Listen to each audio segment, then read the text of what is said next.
कानी बहू। किशोरी लाल जी के बेटे राघव की शादी की बात जगह जगह चल रही थी, लेकिन किशोरी लाल जी को कोई लड़की पसंद ही नहीं आती थी। और उसकी एक ही वजह थी, किशोरी लाल जी का लालची होना। उनको लड़की वालों से मोटा दहेज चाहिए था और इसी चक्कर में एक दिन वो एक बहुत पैसे वाले के घर अपने बेटे का रिश्ता लेकर पहुंचे। उस आदमी का नाम था ओम प्रकाश। देखिए किशोरी लाल जी, मेरी एक ही बेटी है और मेरी सारी संपत्ति जायदाद सब कुछ मेरी बेटी नैना का ही है। पापा, नाम से लगता है बहुत खूबसूरत होगी। कितना अच्छा नाम है ना, नैना। ओ, वैसे बात तो सही है आपकी। अब इतना पैसा है, जमीन जायदाद है, इकलौती बेटी, आप भी क्या करेंगे? सब कुछ उसे ही देंगे ना। बिल्कुल ठीक पहचाना आपने। बस बेटी की शादी और सारी जायदाद उसके नाम। पापा, बिना देखे हाँ कर दीजिए ना। इतना अच्छा रिश्ता फिर कहाँ मिलेगा? माला माल हो जाएंगे हम। मैं अपनी बेटी को बुलाता हूँ। अरे नहीं नहीं नहीं नहीं, आपकी बेटी का नाम नैना है, सुनकर ही लगता है बहुत सुंदर होगी। रहने दीजिए अंकल, मैं तो आपकी बेटी के नाम से ही इतना खुश हो गया हूँ कि उसे बिना देखे शादी करने को तैयार हूँ। अब तो मैं उसका चेहरा सीधे शादी के बाद ही देखूंगा।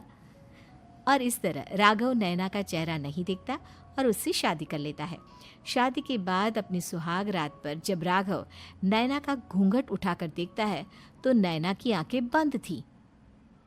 कितनी खूबसूरत हो तुम नैना, जरा अपनी आंखें खोलकर मेरी तरफ देखो तो सही। नहीं, मुझे शर्म आती है। अरे, मैंने तुम्हें शादी से पहले भी नहीं देखा, और अब अगर तुम आंखें खोलकर मुझे देखोगी भी नहीं तो मुझे अच्छा कैसे लगेगा? इससे पहले कि नैना अपनी आंखें खोलकर राघव की तरफ देखती, अचानक से लाइट चली गई और राघव नैना को पूरी तरह से देख भी नहीं पाया। अगली सुबह नैना राघव के लिए नाश्ता बनाकर लेकर आई। अरे ये क्या, आधा पराठा सीका हुआ है और आधा बिल्कुल कच्चा। ये तुमने क्या किया नैना? बहू, तुमने क्या आधा पराठा तवे से नीचे लटका कर रखा था, जो आधा सिका है और आधा कच्चा? मुझे जितना दिखेगा उतना ही तो सीखूंगी ना पापा जी। जहाँ जहाँ मुझे नजर आ रहा था वहाँ मैंने सीख लिया, जहाँ जहाँ नहीं दिखा वहाँ कच्चा रह गया होगा। इसका क्या मतलब है? ये कैसा मजाक कर रही है तुम? अरे बहू, तुमने इतना लंबा घूंघट क्यों लगाया हुआ है? देखो, हमारे घर में बहुओं को बेटी की तरह रखा जाता है, और फिर तुम तो इतना सारा माल लेकर आई हो। देखो, ये घूंघट डालकर रखने की कोई ज़रूरत नहीं है। हाँ नैना, पापा जी ठीक कह रहे हैं, तुम तो आराम से रहो, अपना ही घर समझो। नैना अचानक से अपना घूंघट उठा लेती है। अरे ये क्या पापा, नैना की तो एक आंख फूटी हुई है। नाम से नैना, लेकिन ये तो कानी बहू निकली। मेरे साथ धोखा हुआ है, धोखा। बिना दिखाए अपनी कानी लड़की मेरे संग ब्याह दी। मुझे कानी बीवी नहीं चाहिए। मुझे अभी ओम प्रकाश जी से बात करनी पड़ेगी। आखिर उन्होंने मेरे साथ ऐसा किया क्यों? अरे, आप लोगों ने ही तो पापा से कहा था कि आप लोग शादी से पहले मुझे देखना नहीं चाहते। अब मेरे पापा पर क्यों इल्जाम लगा रहे हैं? अरे लेकिन उन्हें बताना तो चाहिए था ना कि तुम कानी हो, एक आंख से तुम्हें दिखाई नहीं देता। किशोरी लाल और राघव नाराज होकर ओम प्रकाश को अपने घर बुलाते हैं।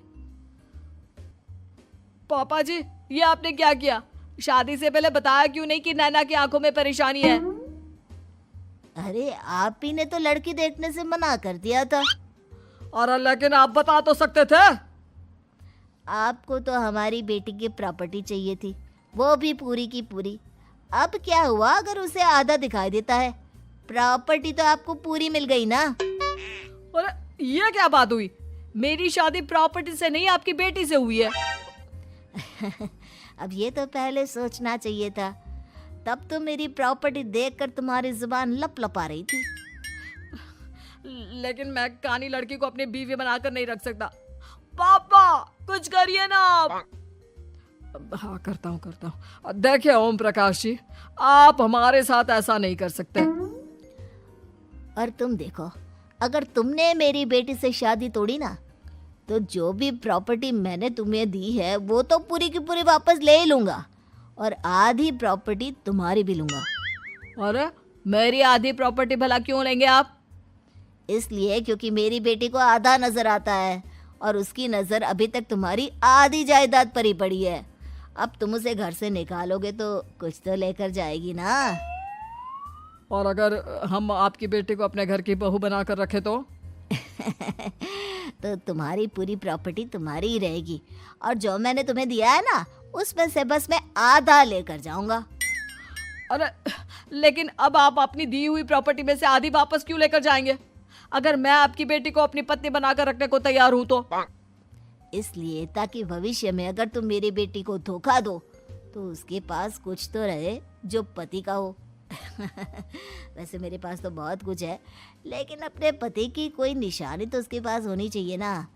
अब अगर तुमने मेरी बेटी को कानी कहा तो तुम्हें प्रॉपर्टी भी कानी ही मिलेगी, पूरी नहीं। जमाए राजा। किशोरी लाल और राघव समझ चुके थे कि वो बुरी तरह फंस चुके हैं और अब उनके पास वहां से निकलने का कोई चारा नहीं है। अब समझ में आया ना, लालच बुरी बला होती है।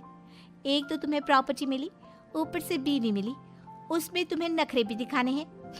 आए बड़े, चुपचाप बैठो दोनों। कुछ दिनों के बाद नैना राघव की कार लेकर बाजार घूमने निकलती है और जब कार लेकर वापस आती है, ये क्या? एक तरफ से मेरी गाड़ी पूरी खराब हो चुकी है। लगता है तुमने मेरी गाड़ी को किसी दूसरी गाड़ी के साथ एक्सीडेंट किया है। अरे अरे कितना बड़ा नुकसान कर दिया तुमने बहू। वो क्या है ना पापा जी, मुझे एक आंख से दिखाई नहीं दे रहा था, सामने से गाड़ी आ रही थी।